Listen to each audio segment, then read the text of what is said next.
Hello दोस्तों। मैं आपको भूगोल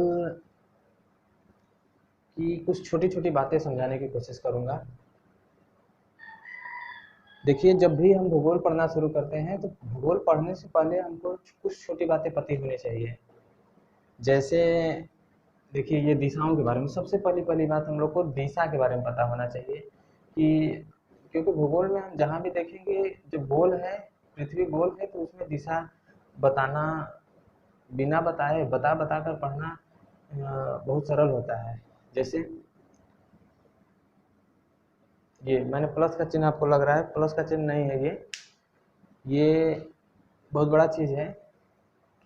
हम हम चाहे कोचिंग क्लास में हो, चाहे स्कूल में हो, चाहे परीक्षा हाल में हो, चाहे कहीं भी हो, हमारा मस्तिष्क या हमारा चेहरा चाहे पूरब में हो, चाहे पश्चिम में, चाहे उत्तर में, चाहे दक्षिण में, चाहे जिस दिशा में हो, लेकिन जिधर हम बैठे हैं तो हमारी कॉपी पर अगर हम ऐसा प्लस का चिन्ह बनाएंगे तो इधर पूरब होगा, सदैव ही इधर पूरब होगा, इधर पश्चिम, ये पूरब, ये पश्चिम, इधर उत्तर, इधर दक्षिण।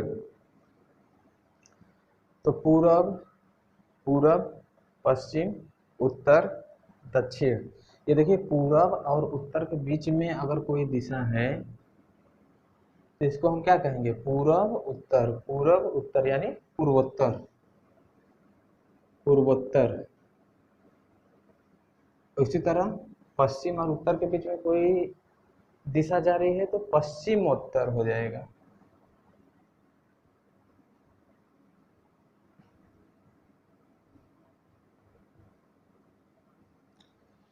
ठीक इसी तरह जब हम नीचे देखेंगे पश्चिम और दक्षिण की तरफ तो क्या बन जाएगा? दक्षिण पश्चिम।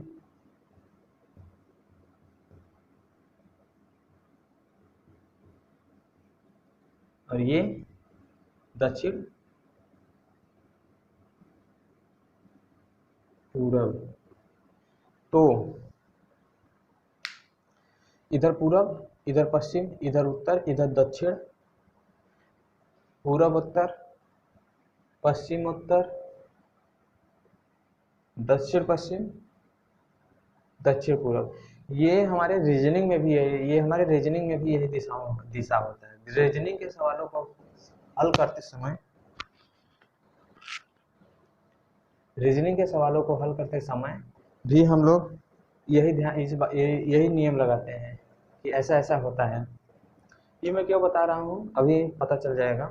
ये देखिए, हमारा ग्लोब है, पृथ्वी। पृथ्वी को छोटे आकार में अगर किसी गोले को बना दे तो उसी को हम लोग ग्लोब कहते हैं। ये जो ग्लोब है ना, ग्लोब पर भी इतनी बड़ी चीज़ है। हम लोग अपने सिलेबस को बांटकर, एक ही विषय को बांटकर पढ़ देते हैं। इतनी बड़ी पृथ्वी को पढ़ने के लिए बांटना तो पड़ेगा ही। बांटने के लिए ये देखिए, बीचों बीच एक लाइन ऐसे मैं भेज रहा हूँ, ये उधर पीछे से घूमकर, पीछे से घूमकर, सच में ये लाइन नहीं है, ये तो एक गोली लाइन है, गोली। ठीक, ये पीछे से फिर घूम कर आएगी, इस तरीके से है। और इसी तरह खड़े खड़े, ऊर्ध्वाधर इसे कहते हैं। ये वास्तव में हल्का सा कर्व आकार की होगी, ये इस तरीके से यहाँ जाकर ऐसे घूमी रहेगी।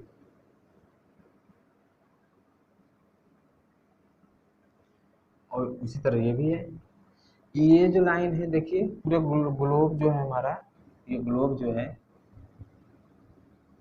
ग्लोब को आधा आधा कर दे रही है। देखिए, ऊपर आधा है, नीचे आधा है। उसी तरह ये लाइन भी, इन लाइनों को हम जानते हैं। ये देखिए, ये जो पट्टी वाली लाइन है, बड़ी हुई लाइन है, वर्टिकल है, इसको हम भूमध्य रेखा कहते हैं। भूमध्य रेखा क्यों कहते हैं? क्योंकि ये जो भू है उसके मध्य मध्य में रहती है, इसीलिए इसको भूमध्य कहते हैं। और ये देशांतर रेखा है। एक देश को दूसरे देश से ऊर्ध्वाधर अलग करने वाली रेखाएं यही होती है, देशांतर रेखा। तो ये हो गई देशांतर रेखा। देखिए ये जो हमारा भूमध्य रेखा है ये पृथ्वी को, ग्लोब को दो भागों में बांट रहा है। ऊपर जो गोलार्ध है, देखिए यहाँ से अगर कोई पट्ट लाइन है, इसके ऊपर कौन दिशा है, ये उत्तर है ना। तो ये भूमध्य रेखा के ऊपर कौन सा ग्लोब होगा, उत्तरी गोलार्ध, यानी उत्तरी गोलार्ध, और नीचे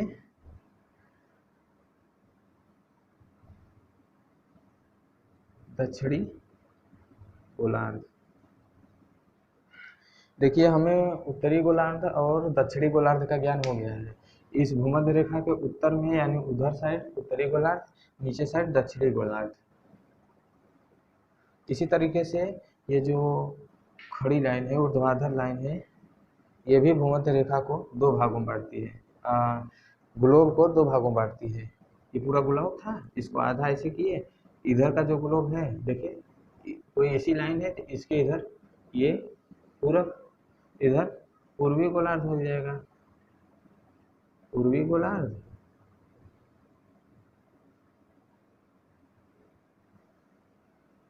और इस साइड इस लाइन के यानी देशांतर रेखा वाली लाइन के इस साइड पश्चिमी गोलार्ध। एक बार फिर से देख लें, ये जो भूमध्य रेखा वाली लाइन है, इसके ऊपर जो गोलार्ध है, इस पूरे गोलार्ध को उत्तरी गोलार्ध कहते हैं, और भूमध्य रेखा वाली लाइन के दक्षिण में जो नीचे आधा पूरा गोलार्ध है, इसको दक्षिणी गोलार्ध कहते हैं। उसी तरीके से देशांतर लाइन है जो, देशांतर लाइन है जो, ये देशांतर रेखा के पश्चिम में पूरब में इस पूरे एरिया को, ये देखिए यहाँ से इस पूरे एरिया को पूर्वी गोलार्ध कहेंगे और इस पूरे एरिया को पश्चिमी गोलार्ध कहेंगे। मैं ये बता क्यों रहा हूँ, हम पढ़ रहे हैं भारत का भूगोल, तो भारत के भूगोल में पहले ये जानना जरूरी है कि ग्लोब पर भारत है कहाँ। देखिए क्वेश्चन बन गया एक, बहुत ही इंपॉर्टेंट क्वेश्चन पूछा जाता है, ग्लोब पर भारत है कहाँ। आंसर, ग्लोब पर भारत देखिए कहाँ है, भारत मैं बता रहा हूँ इस वाले हिस्से में,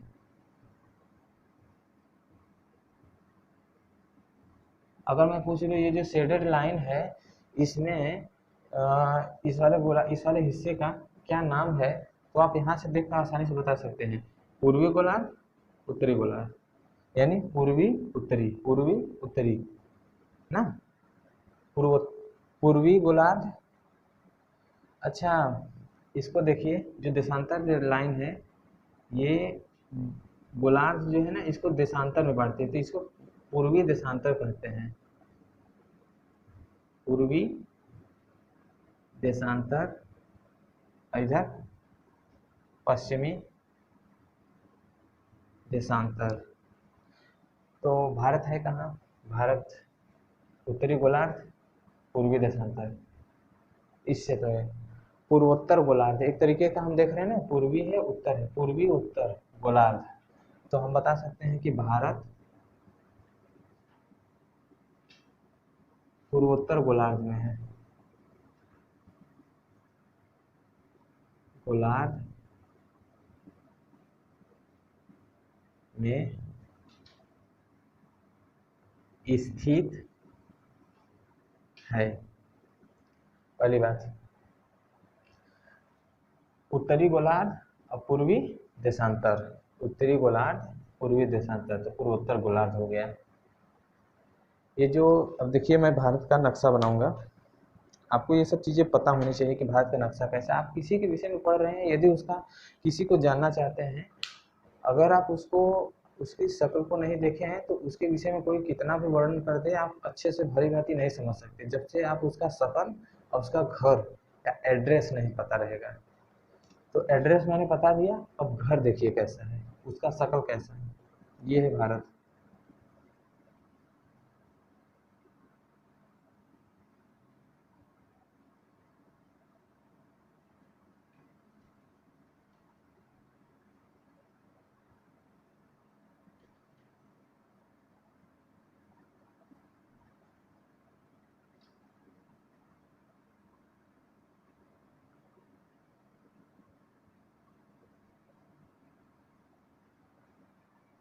ये है हमारा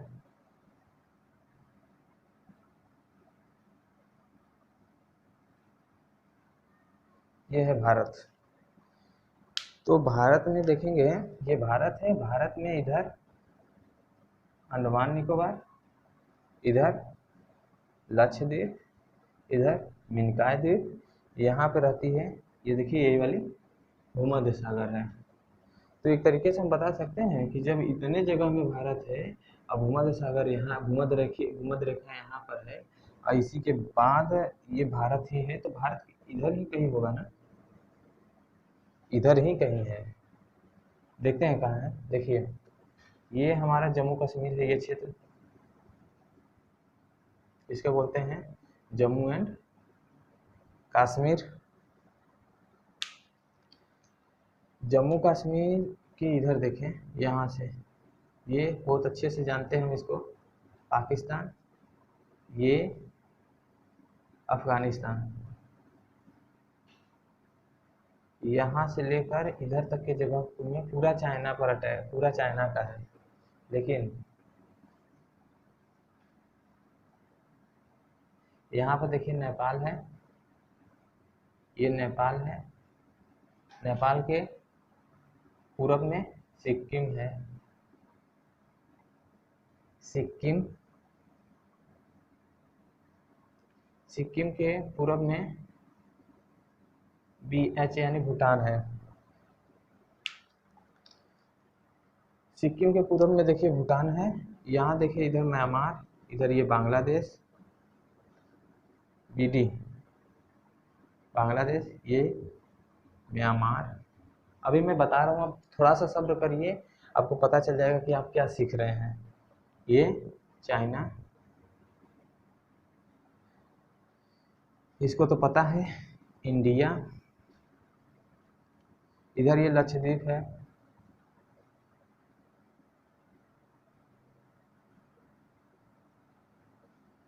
ये श्रीलंका है,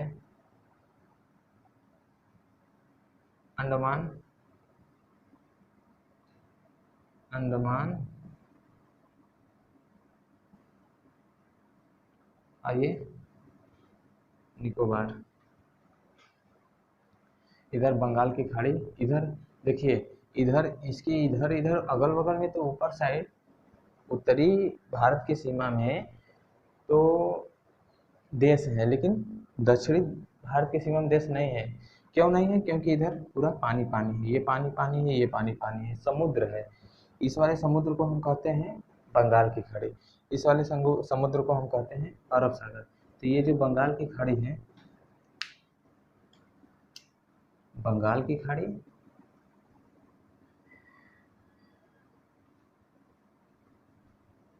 ये पूरा इलाका, इस बंगाल की खाड़ी में ही ये अंडमान और निकोबार आते हैं। और इधर यहाँ भी छोटे छोटे द्वीप हैं, ये सब अरब सागर के हिस्से हैं। तो और नीचे भी पानी का ही पूरा एरिया है। तो नीचे वाला जो पानी है हिंद महासागर है, हिंद महासागर, हिंद महासागर। ये जो हिंद महासागर है, इसी हिंद महासागर का ही हिस्सा बंगाल की खाड़ी है, इसी हिंद महासागर का हिस्सा अरब सागर है। तो अगर आप रीजनिंग पढ़ते हैं, अगर आप रीजनिंग पढ़ते हैं और इस तरीके से सीखे हैं और मैंने जो बताया इसको सीखे हैं, तो आप थोड़ा सा बताइएगा। यहाँ पर देखिए ये इंडिया है, यहाँ सेंटर मान लीजिए इंडिया है, तो बताइए चाइना किस दिशा में है? बड़ा आसानी से आप बता सकते हैं, चाइना उत्तर दिशा में है। फिर इधर पाकिस्तान है, तो किस दिशा में है? पश्चिम में है। भारत के पश्चिम में पाकिस्तान है, भारत के पश्चिम उत्तर में अफगानिस्तान है, पश्चिम भी कह सकते हैं, पश्चिम उत्तर में पाकिस्तान है। यहाँ आप देखिए चाइना और भारत के बीच दो देश पड़ते हैं, एक तो नेपाल है, एक तो भूटान है। तो जो नेपाल है वो भारतीय राज्यों से घिरा हुआ है, एक तरीके से ऐसे समझिए। पूरब में भी सिक्किम राज्य है, पश्चिम में उत्तराखंड। तो नेपाल, नेपाल के पूरब में सिक्किम, सिक्किम के पूरब में भूटान। तो हम लोग देश कई देशों के बारे में जान चुके हैं। पाकिस्तान, अफगानिस्तान 2, चाइना 3, नेपाल 4, भूटान 5, छठवां है म्यांमार। देखिए ये जो जगह है ना, यहाँ सिक्किम के बाद से इधर इधर ये भी भारत के ही हिस्से हैं। यहाँ जहाँ भारत में कुल 28 राज्य हैं, 28 में से 7 राज्य यहीं पर हैं, बाकी सब इधर हैं 21 राज्य। तो ये दिशा अगर हम देखें तो इधर पड़ता है पूरब और इधर पड़ता है उत्तर, ये पड़ता है बीच में, पूर्वोत्तर कहते हैं। इन सातों राज्यों को पूर्वोत्तर कहते हैं, पूर्वोत्तर के 7 राज्य। तो ये जो पूर्वोत्तर के 7 राज्य हैं, इसके पूरब में म्यांमार है, और पूर्वोत्तर के 7 राज्य के पश्चिम में ये देखिए BD बांग्लादेश है, इधर श्रीलंका है, ये जम्मू कश्मीर इधर सबसे ऊपर, भारत के सबसे उत्तरी राज्य जम्मू कश्मीर, सबसे दक्षिणी राज्य तमिलनाडु, सबसे पूर्वी राज्य अरुणाचल प्रदेश, सबसे पश्चिमी राज्य गुजरात। तो ये भारत का एक बहुत छोटा सा परिचय था, ये बहुत ही ज़रूरी था। अगर आप कुछ भी नहीं जानते या थोड़ा बहुत जानते हैं तो ये जानना बहुत ज़रूरी था। इसके बाद भी क्लासें आएंगी जिनसे आपको समझने पढ़ने में काफ़ी सहूलियत मिलेगी। ये मेरा पहला क्लास है, इसीलिए थोड़ा हेजिटेशन टाइप का है, फिर भी बहुत अच्छा चलेगा। आप पढ़ते रहेंगे, आपको क्वेश्चन मिलते रहेंगे, आपकी एक समझ बढ़ती जाएगी। धन्यवाद।